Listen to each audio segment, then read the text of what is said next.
Hello YouTube and welcome to my channel. Today we are gonna talk about the upcoming Reverb banner. This is gonna be the first time in more than 1 year when you will have the opportunity to pull for any of these characters. The last time they were rerun was during the first anniversary, and since then they have been rotting in Kuro's jail. And I've seen many new players, returning players, asking if any of these characters is still worth it, if they should pull for anyone, especially since the banner is discounted. And in this video I'm gonna go over each of them and give you my personal opinion as well as their current state in the game, so you can make the best decision for your account. And of course, since we talk about pulling characters, we need to talk about their current place in the meta. And don't have any illusions, all of them have been power crept more or less.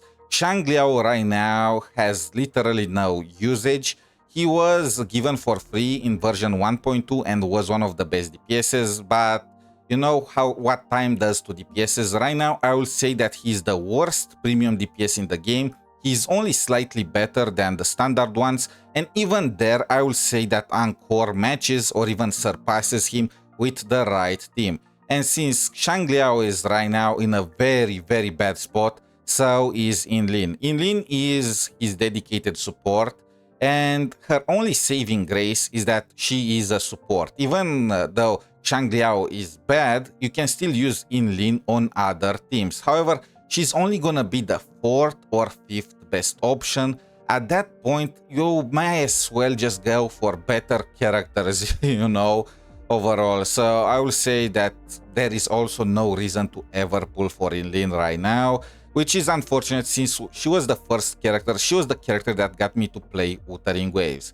Now, if you are up to date with the current tier list, you will notice that Jiyan is one of the best. I mean, he is the best character out of the lot for Tower of Adversity and Whimpering Waves. However, don't let the tier list trick you. He's not that high because he's insane or because he aged well. He is that high because of Yuno. Yuno is carrying his ass. Yuno is a healer, she is a shielder, she is a buffer, she's a support, she's a DPS. She is everything in a very hot, I might add, package. And she is just increasing the rating of Jiyan for no good reason. If you want to play Jiyan at the level the tier lists imply, you are gonna need Yuno. And if you pull for Yuno, really you should not pull for Jiyan, because Yuno is the best partner for Jiyan, but Jiyan is not the best partner for Yuno. If you have Yuno, you are better off pulling for Augusta as a DPS or pulling for lynae and use Yuno as the DPS herself, because even on the Jiyan team, Yuno is just out damaging him. So that should tell you enough. The rating of Jiyan is just caused by circumstances. He was also heavily power crept. Now, Changli still has some usages in the current mono-fusion teams. The mono-fusion teams are still strong in Tower of Adversity and Whimpering Waves. However, she is in the same spot as Jiyan. It's not because Changli is good, it's because the mono-fusion team is that strong. And if you want a mono-fusion team, you need Lupa. There is no mono fusion without Lupa, and if you have Lupa, you are also gonna need either Brent or Mornier as a sustain.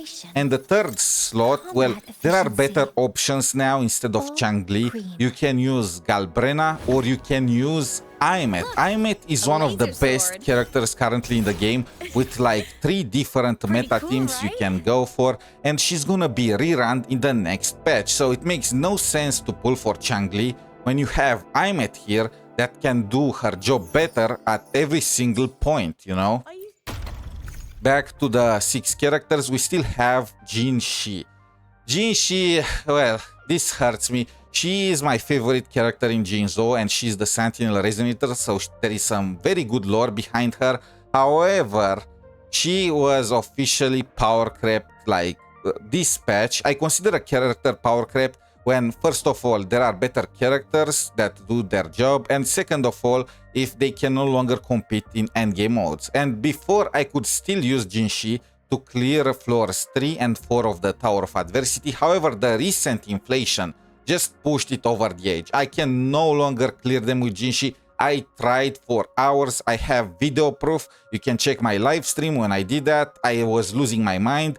And by 2 seconds, I was unable to clear floor 3. So with that, I will say that Ginshi is officially completely power crept now.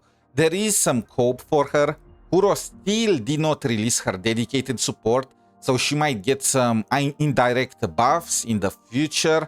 However, at this point, I feel like we need to drop the cope. They did not drop her dedicated support for 2 years now. At this point, you know, they probably will never do that. And the last character, the one that I saved for last, is zhezhi, because this is the only one that I will say has a shred of usage nowadays. She is the best partner for Carlotta, and Carlotta is still useful somewhat in Tower of Adversity. I was able to clear floor 3 with her, so she's already better than all the other schmucks there.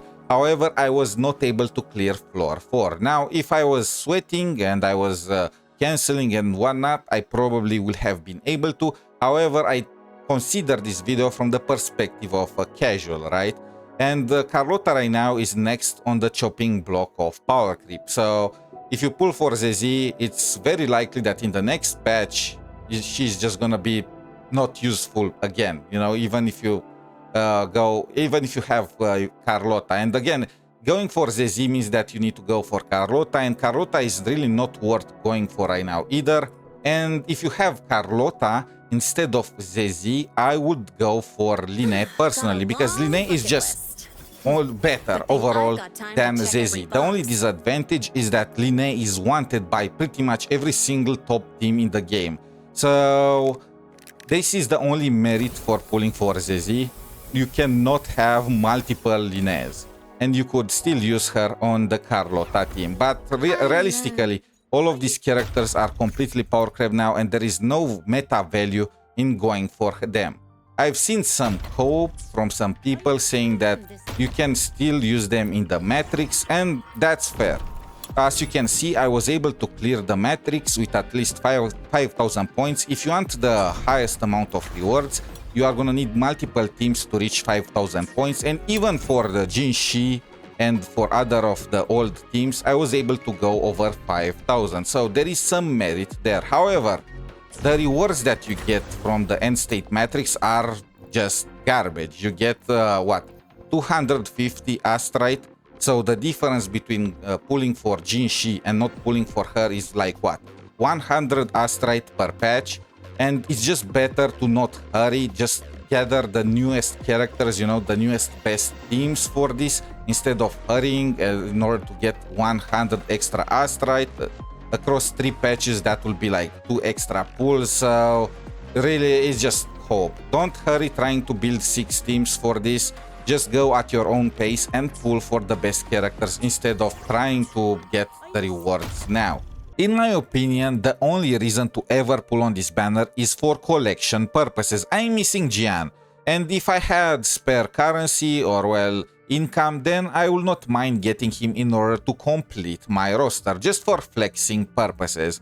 Of course, you need to remember, only the first 80 pulls on this banner are discounted, and the PT is kept. So let's say the next Reverb banner is gonna have Shorekeeper, and everyone wants Shorekeeper. If you pull on that banner directly, and if you lose the 50-50, after 80 pulls, the others are not gonna give you anything back, you are not gonna get any rebate, you are gonna have to pay the full amount.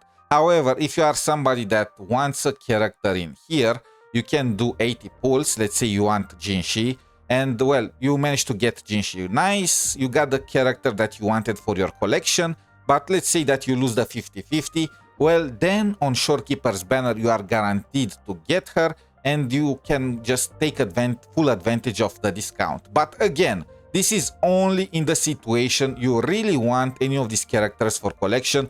I am expecting that many people would want Jinshi purely because she is a Sentinel Resonator, kind of like an Archon in Genshin. But again, purely from a meta standpoint, none of these characters have any worth left. I hope this video was helpful to you guys. Until next time, have a wonderful day, good luck with your pulls, and bye for now.